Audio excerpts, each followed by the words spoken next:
spark off some lively discussion. We are now being joined, we hope, by Helen.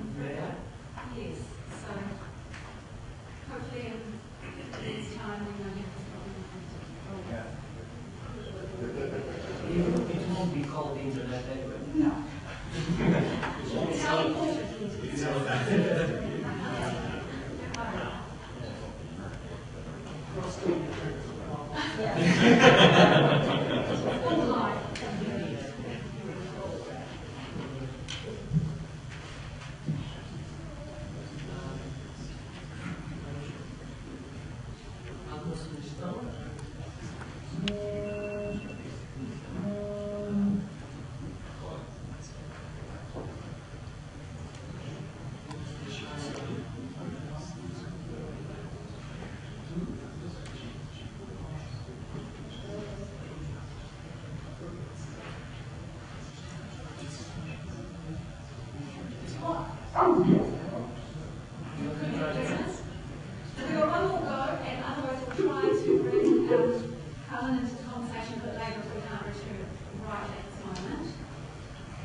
Helen, can you hear us?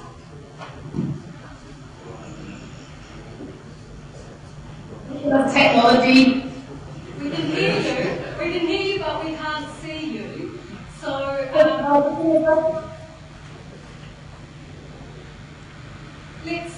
let's perhaps give it a go. And if you miraculously appear on the screen, all the better.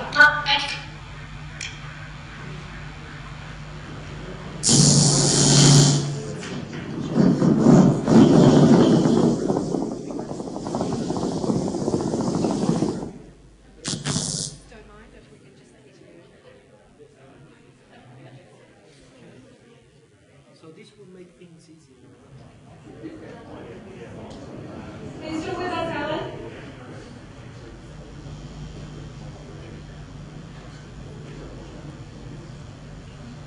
Helen? I think we'll try Helen again later, which means we'll move on to... I turned it off. No, that's okay. We'll try again later. So it is now your turn. Okay, thank you. Eliminate the competition. Okay. It means I'll have 12 minutes. Of course, I have to start with the most obvious question is, Steve, can you tell me what will happen in terms of biology in 2065? I haven't been there yet, so I'm actually a little bit behind. Actually, it's really hard to have a vision in 50 years. Actually, I'm more responsible. I'm not as bold as Steve. So what I did is actually, how hard our task actually is. Go back to 1964. No internet. We haven't been to the moon yet. Google? What? No clue. Actually, the sense of writing a paper, and probably some of you did, actually was written by hand. I see so many faces saying yes, we did. So the things changed dramatically. In 50 years, we have a very strong Antarctic treaty. Actually, we have a color TV. By then, it didn't. Actually, in 1964, Wanda was 39 years old, which are all right now. But one important thing that I want to make across, it is very likely that science that we're going to do in 50 years will be far more different what we've done in the last 400 years. It's not just me saying that. So actually, I think technology and science will continue conducting science and teaching in the next 50 years will actually be dramatically different. Just look at how technology evolved in the last 15 years. Now we have a computer that is not attached to anything. You'll be talking to algorithms in the US. Can you imagine that 20 years ago? No.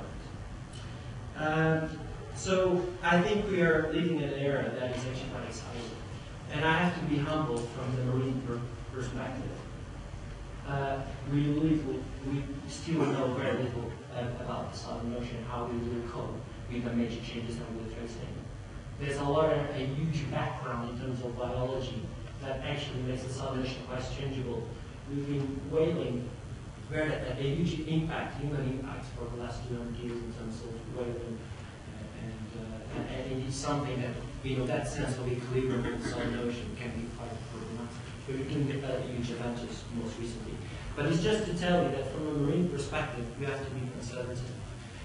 But if we want answers, there's three major points that I want to make today. First is that the changes that we expect in the future, and Steve actually mentioned that, and I'm quite happy to introduce this theme, is that from a marine perspective, we will see major effects in terms of environmental change and ocean acidification. Actually, what we expect, and actually we're writing those papers now, Julian, Andrew Constable, and so on, there's a group of people from this community that's writing this vision of what might happen in the coming future. And we know there will be major effects from the coastal areas, to the Baltic areas, to the deep sea. There will be major effects as it is being predicted. So what I can tell you, and this is how much we still need to know, is that even the same species might behave differently to climate change or ocean acidification in different parts of Antarctica. So we have a major problem with this. So we can't really generalize for all the species. Secondly, there are still major gaps, even on the models that we're trying to break in terms of food webs. For example, particularly the middle parts, we have a reasonable, or trying to understand a little bit what happens in the lower trophic levels, like algae, krill, and so on. There's still a lot of things to know, a lot on the top predators. But for example, squid. I was just doing a review on squid, and if you go there with a research vessel, you catch 4 or 5 species. If you use a top predator, we're talking about 40 or 50 species. And you don't need to handle the predator, but this is just to say to you, if you really need to understand the southern ocean ecosystems, probably you have a major vehicle that still today, and probably in 2065, will be a major source of information. Just to tell that today, this review I'm doing with a species that is called still species F.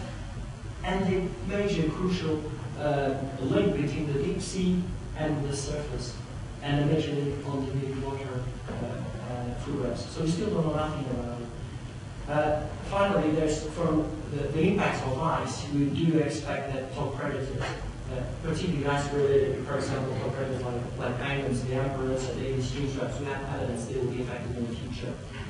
Ocean acidification will be a major problem, and there are already some evidence on that from theropods, phytoplankton, krill just came out, and also the squid. But one thing I should note that for mantos, ocean acidification actually will be the most likely, most important change in the habitat in the next century. So yet again, it's something that probably most of you already know, especially because you've been here for the last few days. But we can't generalize. There are some species that will be able to adapt. It's true. But we really do know which ones and how actually the food web will change. And that comes back to my second point on this conversation, is that if there's a growth, world growth population, what will be the impact on the marine resources if we're talking about marine life? And I think we need to be one step ahead. Technology will be a problem. We'll be able to catch by anything we want by 2065. So we have to predict, working with these major organizations that we have by our side today. And we can predict, for example, midflood fish, squid for sure as a potential, and silverfish will be the most likely as the species that are being commercialized along with the krill and other major species, probably biogen. But we have to be one step ahead and trying to look at the future. But this is kind of obvious that we're looking to ocean resources. But we need to protect them. Marine protected areas, I think, will be in the hot topic still. By then, hopefully, will be already sorted out. But we never know. But one thing that has to be stressed is that if you want to have major answers for major questions, monitoring will be a big issue. We really need to know how the oceanography works to really understand the long term to predict what will come in the future. So we have to be very cautious around that. Finally, my third point is on educational outreach. The perception that how we look at education in 2065 will be very different. But being captive animals like penguins, seals, or a scientist doing geology in the field will be as interesting. People will want to share that knowledge with you, and the interest will maintain. But we have to have that in mind, like Marta did in her vision many years ago. there will be major challenges in the future. Marine protected areas will definitely be an issue. We have to be cautious, for example, on the amount of research bases on the coastal areas, the human impact that we already have all over the world, but in terms of land use base change, pollution, exploitation, invasions. But one thing that's very crucial that I find is very important is in terms of the cultural differences between all of us. The way we solve problems, and we've been examined in the last 2 days, the way we express our ideas has been an example worldwide, where we come from very different countries, but we're able to get an agreement. So congratulations for that. Just to finish it off, I think today we are an example of an international, multidisciplinary research group that under a strong treaty in the future, we can be in a better planet than 65. Great place to rank.